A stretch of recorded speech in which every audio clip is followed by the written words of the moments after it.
he'll typically want to pull a pitch in that part of the plate, but he doesn't allow his wrist to roll over, stays through the ball, gets the loft, and gets the home run. And the batter now, Austin Riley. He's already homered here in this one.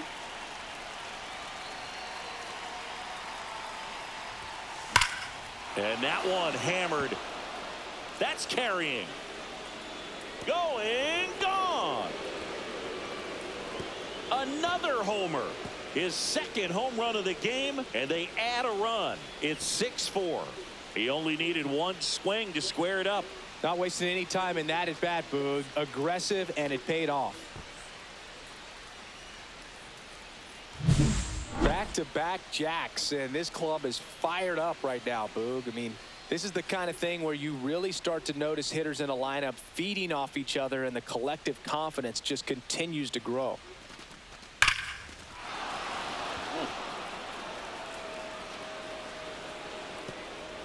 Here comes the skipper out of the dugout.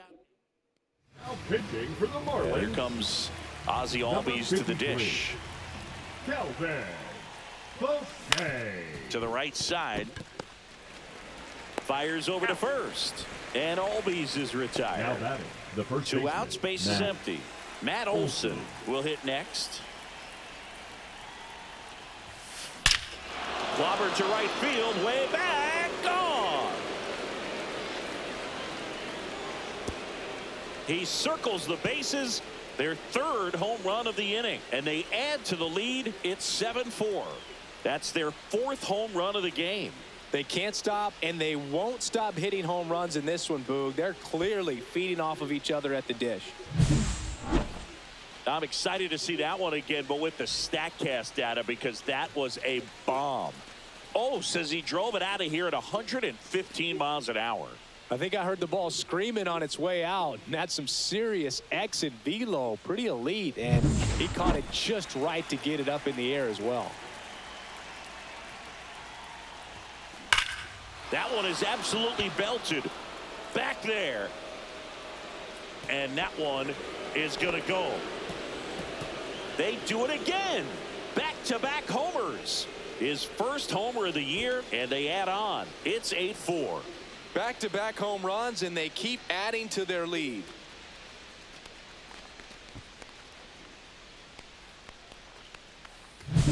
Well, he went up there 0-0 looking to do damage. I think he had his sights set on that pitch. He went and got it and circled the bases.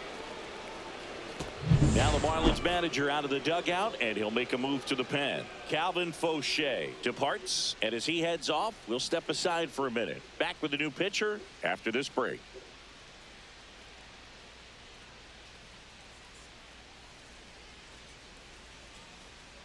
Now pitching for Declan Cronin into the game. Number 51. This is his third time out this year. Declan Here's Jared Kelnick. Cronin.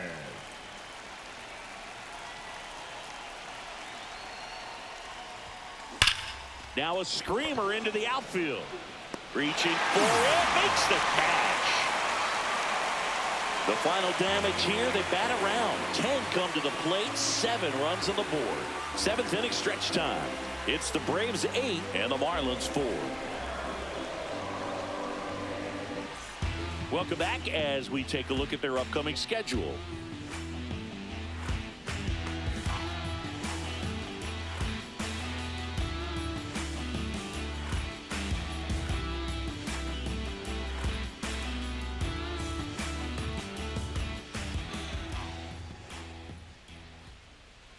That misses. Ball 1. You know, these Marlins putting together some really good at-bats in this game. There's been a lot to like with how they're approaching their chances at the plate. The numbers paint a pretty clear picture. The offense likes playing with fire today. 7 of their hits have come off a fastball, so that tells me their timing is pretty locked in right now. So with that fastball approach in mind, it'll be interesting to see if we see any adjustments in terms of the pitch calling, and clearly there's been a need to mix it up a little bit more than they have. Throw on to Olson, Now and the back, leadoff second hitter set baseman, down to open the Otto 7th.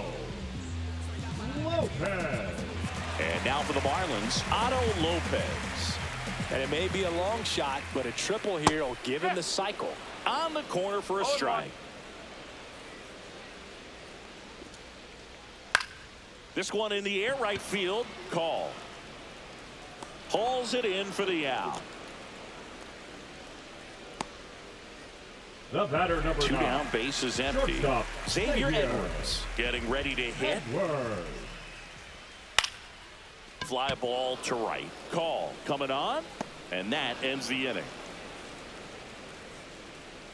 Starting to run out of outs as they're unable to chip away. We look ahead to inning number 8. It's the Braves 8 and the Marlins 4.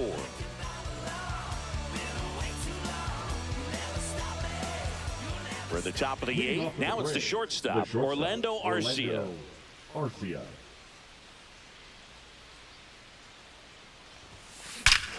Swings here and drives one well left field, way back, and you can forget it. He sends it out of here. 3rd home run of the season, and they boost their lead. It's 9-4. That one just sounded different. And might have been the loudest moment yet. Man, my ears are ringing. I could feel that swing from the booth. He's sitting on 99 career home. Oh, now this is blasted. Way back there. On its way. Gone. That's a special one. 100 career homers. And they tack on to their lead. It's 10-4.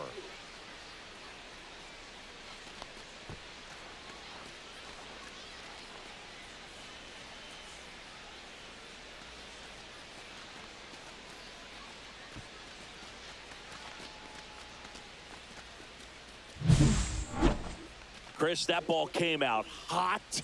So let's see what StatCast has to say. Yeah, it really did, Boog. 111 miles per hour off the bat, and a really nice launch angle as well. Just a beautiful swing from start to finish. Manager out of the dugout. Pitching for the Marlins. Alex Call next up for the Braves. 41. Joe Ross. Lifted to left center, way back there, and that is gone.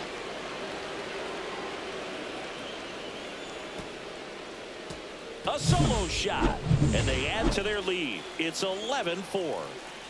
Here's Acuna now. He's already homered in this game. There's a swing and a drive.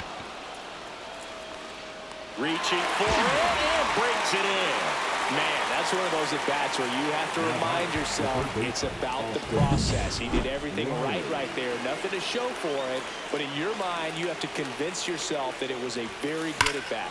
Swung on, belted. That one carrying. And it is gone. He's putting on quite the show at the dish. Pitching for the Marlins. So 1 out, nobody on. And now it's the switch hitting second baseman, Ozzie Albies. Swing and a ground ball base hit right field. So a man aboard now with 1 away. Here's Matt Olson down.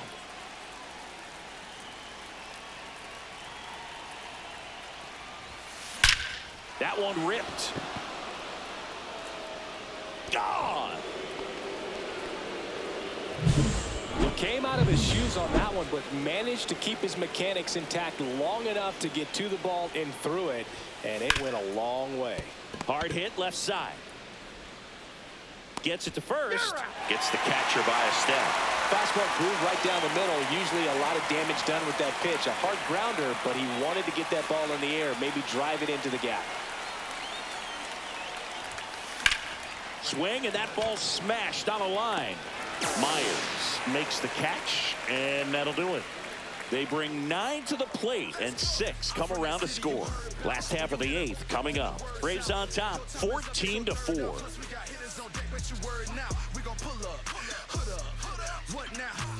Well, this game isn't very close, Siggy. Let's see if we got any messages from those tuning in today. I know we got some good stuff in there. Siggy, you grew up in the Bay Area. Did you have a favorite player as a kid? Yeah, I love the A's lineup. I mean, guys like Ricky Henderson, Dave Kingman, Terry Steinbach. I mean, you just go on and on. Tony Armas. Just some tremendous rosters back then. And I loved as a kid getting on the BART train, the Bay Area Rapid Transit, pulling up right there to the stadium and then going in and watching the game. 1 and 2. Swing and a miss. Struck him out. And that's one away as the leadoff man is out in the eighth. Came inside with that two-strike fastball nicely and just bunched him up on the inside part of the plate. Couldn't get around on it and catch it out front.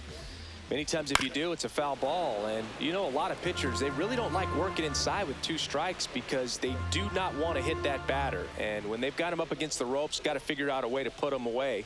Did a nice job right there.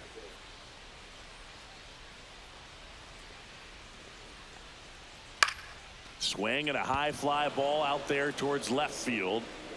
Puts it away for the out. That's just a really nice catch on the run right there. He saved extra bases for sure. If the pitcher's his friend, he'll give him a second to catch his breath before he's ready to deal the next pitch.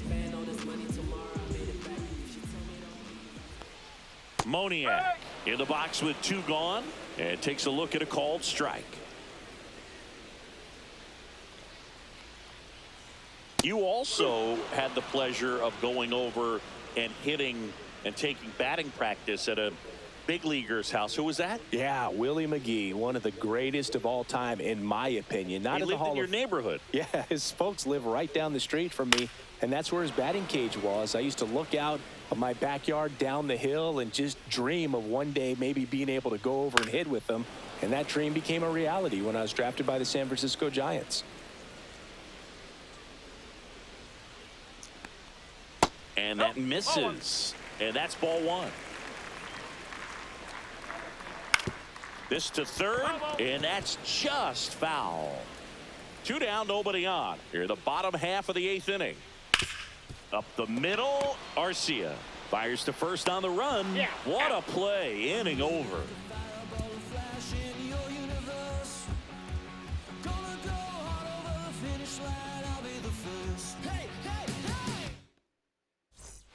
New inning getting started. Now in for the Braves, Orlando Arcia. Tinoco back to work. Ripped to third and caught. That swing right there tells me he's seeing the ball pretty well. I know it didn't produce a hit, but he made solid contact, and that's all you're looking to do anytime you're at the plate.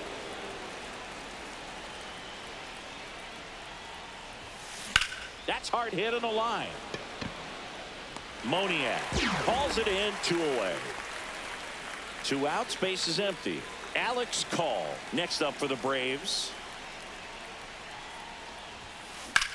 Hit pretty well in the air out to center. And that'll do it. And we're back. Last chance for the home team. Now it's the DH, Griffin Conine. And a foul ball.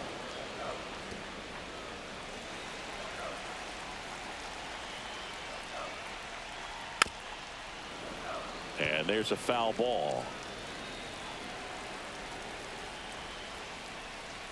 Swing and a miss. Struck him out. And the leadoff man retired here in the ninth. That's about as nasty of a splitter as you'll come across, especially in terms of movement. I mean, that thing tumbles out of his hand and just drops off the table at the last moment. If he keeps it down, it's just so tough to put wood on.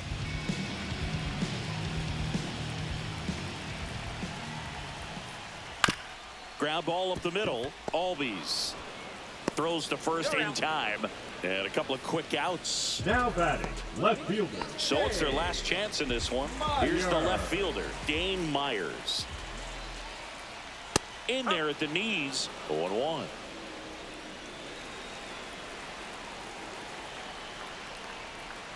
And that is out of play. Pagan is just one strike away.